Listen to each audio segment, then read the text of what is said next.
we work with a lot of organizations that are not utilizing their boards to the degree that would really help them advance their organizations. In some cases, boards are really in name only. They just call a meeting when they think they need to have a meeting in order to have the minutes. But really the focus is, if you have a highly functioning board, they will and do play a significant role in supporting the executive and advancing the organization. And that's really what we want to talk about today, is how we can build, cultivate, maintain that relationship with the board and the executive. Board members are all volunteer, and life does happen for us all. So obviously when we're working with volunteers, we need to be able to give grace, but we also need to be able to be communicating with them. Effective board engagement is built over time, and it takes intentional planning and relationship building to really create the team between the executive and the board for advancing the organization. So in some cases, we have the opportunity when we to build out that board, and some of you have been in roles where you've had that opportunity over time. And in other cases, we come in and have inherited a board and need to work to grow and build those relationships. So a board is needed obviously for governance. It's the law. As a nonprofit, you have to have a board. They are the governing organization, or basically the policy setting body.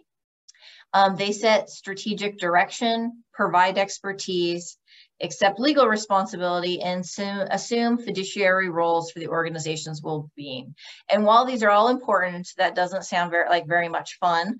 And really, I think board service and really getting to help an organization is fulfilling and fun for those board members that we are able to serve with. So the board's role, as we sort of think through all this, is to determine mission and purpose, select us, the chief executives, support and evaluate the chief executive, so providing feedback, helping. I mean, from my board, they help me grow my leadership. They help me think about things differently. They help me get professional development and think about where I want to go long-term within my own personal professional life. Ensure effective planning. They monitor and strengthen programs and services. They ensure adequate financial resources. They protect assets and provide financial oversight. They build the board, so they play a role in building those that come after them. Ensure legal and ethical integrity, and enhance the organization's public standing. So while this is the board's role, each board member comes to it as an individual director. And each individual director doesn't really have a lot of necessarily individual power, but they come together as a board to really help manage and direct. While they don't necessarily have authority, for probably the better word to use, they do have resources, skills, talent that can provide significant impact to the organization and advancing it. Individual directors' roles are to promote the organization. They're ambassadors. They're working out, they're out in the community. They have their networks that they're engaging in. And people, when you're engaging, talk about the things they do and the things they're involved in and the things that are significant to them.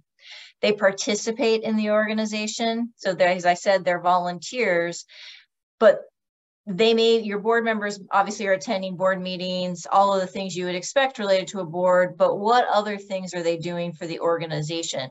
Are they coming and helping with events and services? Are there other skills and talents? And that's really where we're going to focus, where you really are engaging them to give where their talent most shines and can really advance the organization.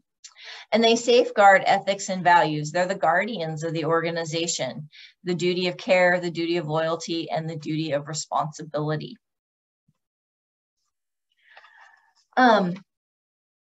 in order to really have a great partnership, a constructive partnership, we really, exceptional boards govern in constructive partnerships with the chief executive officer. So in order to be high performing, we really need to create that relationship and partnership. And this is accomplished through role clarification, trust and respect, communication, and performance feedback, as I discussed. And performance feedback goes both ways as well. So not just the board giving feedback to the executive, but also the executive giving feedback to board members and helping them grow in their leadership skills and their approach to things. In order to do that, one of the things we have to do is create clear expectations. So if you do not already have these types of things in place, I think this is a great place to start as you're trying to build out those relationships. And think about, do you and your board align with what you believe the roles are, the job descriptions, the agreement and expectations? Obviously, there should be a signed formal agreement that your board members are signing annually that says, yep, I'm committed to this organization. These are the things that I know you expect of me. And then the position description really outlining in more detail, just like a job, what their role is. It's something that is needed in creating those shared expectations, in having conversations as the organization is moving forward and thinking about where it wants to go and how it wants to structure. And it's also used as you're bringing on new board members and thinking about new board members to really talk about what it means to serve on your board of directors and how they can, what's expected of them and how they can contribute. I think a big piece of this is really thinking about intentional recruitment. And we're not going to go into detail about recruitment because we could do a whole session on that. But I think the board relationship really starts in being intentional about bringing folks onto your board. And one piece of that is determining need. And you do this in conjunction with your board chair, or however your organization is structured. You may have a committee that looks at elections, nominations, appointments. Your governance committee may do that. Your executive committee may do that. It may be something that falls to the board chair's responsibility. But as the executive, you play a significant role in those conversations as you're thinking about who's going to be serving on your board. But determining need, and first is really determining what type of board do you have, and or what type of board do you want to have? And the big difference is it a strategic board that you want to have that is really kind of elevated level of involvement? They recruit, evaluate roles, they're strategic thinkers. They're looking kind of at solutions, they're more high level. Or do you want that working board where they're really getting in there and getting involved and helping the doers? And there's different pieces of each of these that are needed in the life cycle of the organization, depending on where the organization is. And even at times that you need some people that make up both of these about where the organization is going within the moment. So maybe you have started as a working board because you were a newer organization, but you're moving into a strategic board, and how do you begin to make that transition? So really determine the need about what type of board you have or want. Think about what does the organization need based on where it is trying to head. So this could be based on your strategic planning documents, goals for the year, long-term planning pieces that you're doing with your board. What are skills that you're going to need in order to accomplish those things? And then take an inventory. Hey, we know we need these things, and here's why. Do we have those things? And so I'm sure everybody has done a board matrix at different points. And that board matrix is really helpful in thinking about, hey, here's what we've got, but also projecting out, well, John brings this to the party, And we're really going to need that. But John terms out in 2 years, and we really need that in 3 to 4. So really, how are you taking the inventory, identifying the gaps, and then really thinking about how you're going to build that out over time?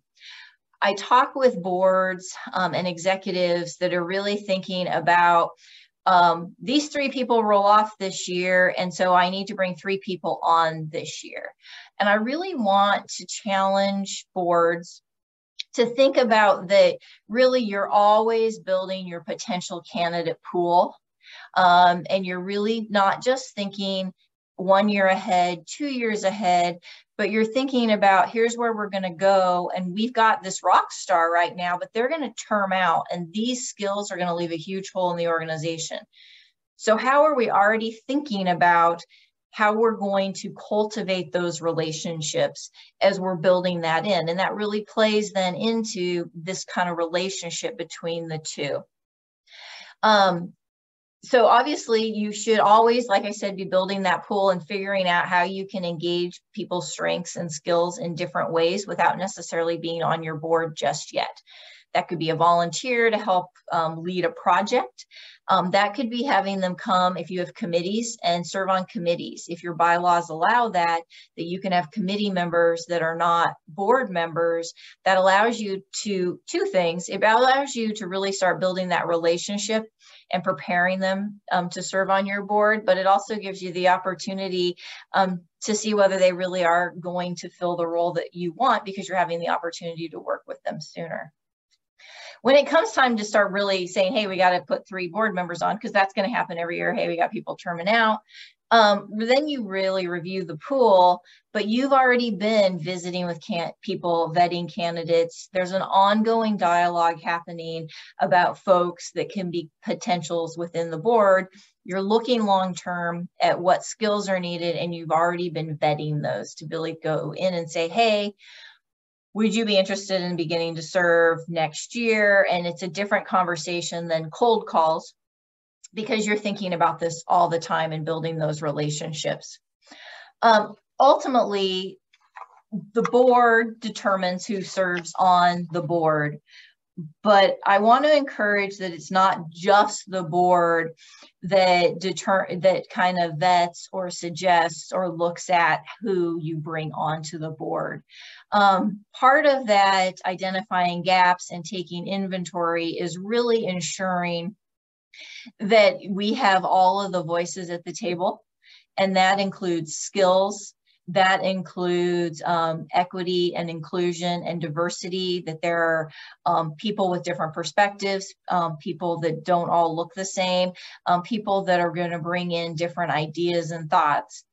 And one thing I really want to emphasize in this is we're really focusing on skills, what skills the organization needs, and that when you start talking to people about actually sitting at the table, that you're very clear with them about why you want them to sit at the table and why you believe that they will play a significant role in advancing the organization.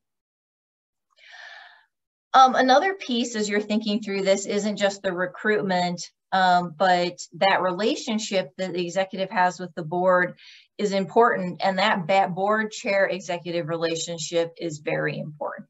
So succession planning about who the next leader will be is something that your nominations, governance, executive, whoever or whatever part of your organization is the ones thinking about that, is actively having conversations and thinking about that all the time. So who is going to be the next chair, and who's going to be the one after that, and who's going to be the one after that? And you don't have to necessarily know that far out, but you're cultivating and you're growing them and you're thinking about that, and you're putting people then in positions of greater leadership within the organization to really learn and grow and prepare to move into that. I met with a board this past year, and they were talking about recruitment, but I asked about this planning piece, and all of their officers were terming out at the end of the year. And they had no plans for how they would be bringing in that or who would be that next piece. And so that was a big part of the conversation, is how do we think about that? How do we put things in place? Life happens. Somebody can get out of line. Somebody might have to remove themselves from the board, but that it is being thought about and planned. And then as the executive, you're able to really start building kind of those relationships with those folks on a different level, because you know they're eventually going to be in the chair role. Organization structures are something, though, that as we think about that board executive relationship and bringing people on and how we're able to manage them through, that really needs to be thought about, because the structures are dictating things that need to be managed, or kind of the controls. And sometimes they actually make it so the organization is not able to thrive and grow and build in the ways that it might like.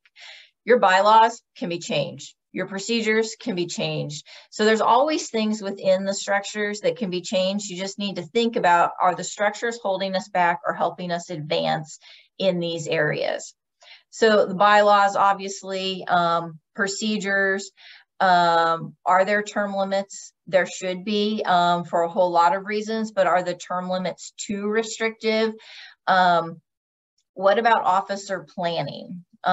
So something that a lot of organizations we have had in place is that the chair comes in and is the chair for 1 year. And something that we've realized during COVID is that's not really enough, that really we need the chair to serve for 2 years in order to create continuity, help advance the organization. So if they come in as chair or vice chair and then past chair, that's really 4 years. We have 2 consecutive 3-year terms before you term out. So really you have to be getting on the board in your first or second, on the executive level within your first or second year.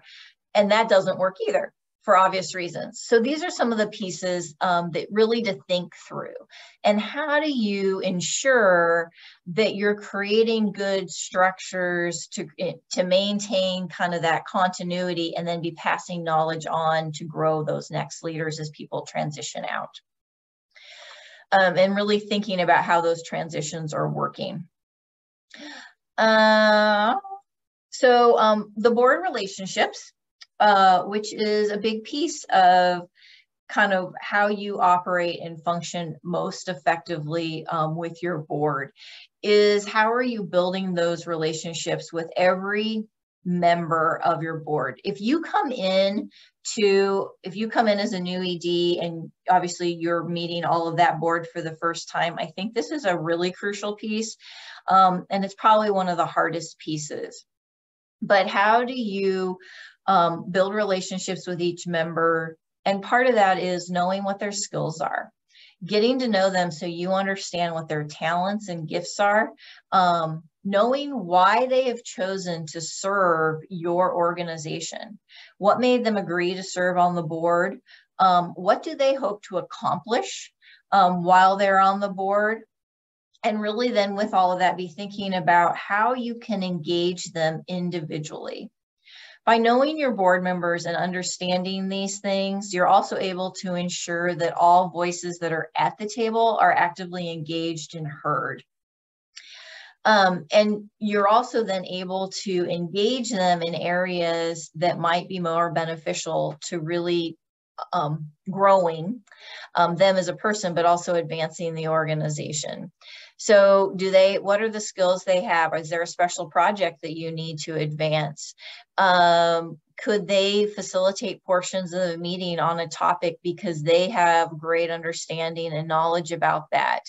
Can they lead or serve a committee because they bring in those pieces? Do they have connections? And that's one of the reasons they're serving, to be able to introduce you into their networks and in order to help expand the reach of the organization.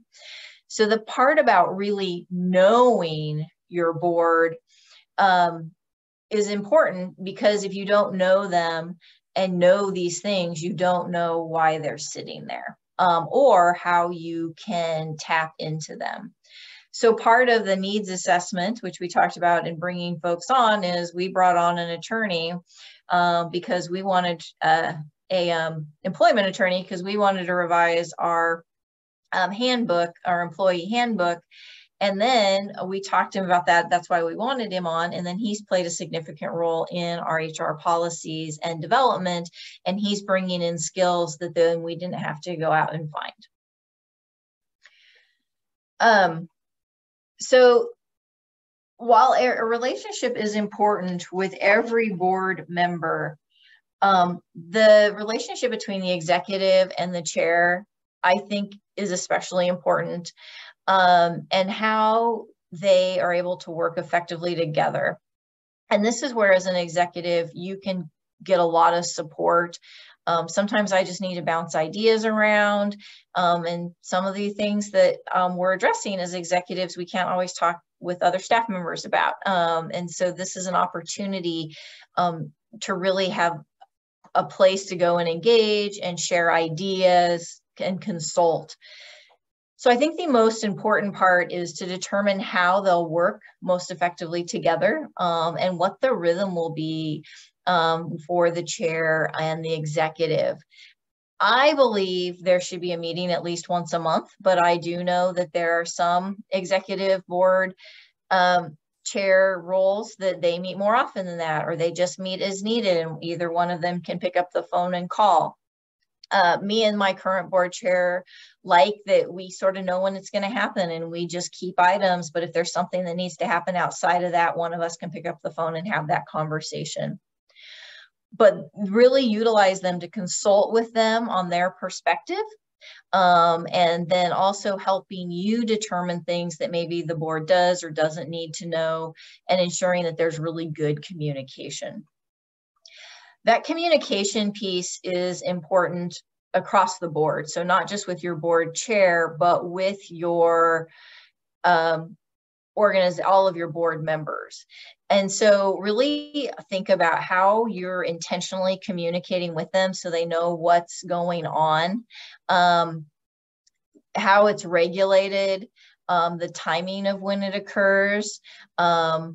Are they aware of things? Do you alert them when there's something that they might need to be concerned about, or something that's happened, or reinforce things that maybe they need to know about? I send out a regular update to my board. Sometimes it's short, sometimes it's really long. I try to do it in the first 2 weeks of the month. Sometimes I need to send out an update sooner because I think there's something they need to be aware of sooner.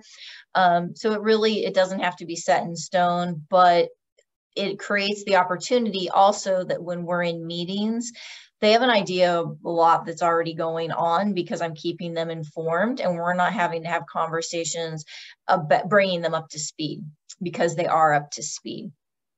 I recommend that communications not be novels, but they're short, sweet, to the point. What's the information they need and why do they need to know it, so that they can easily digest it.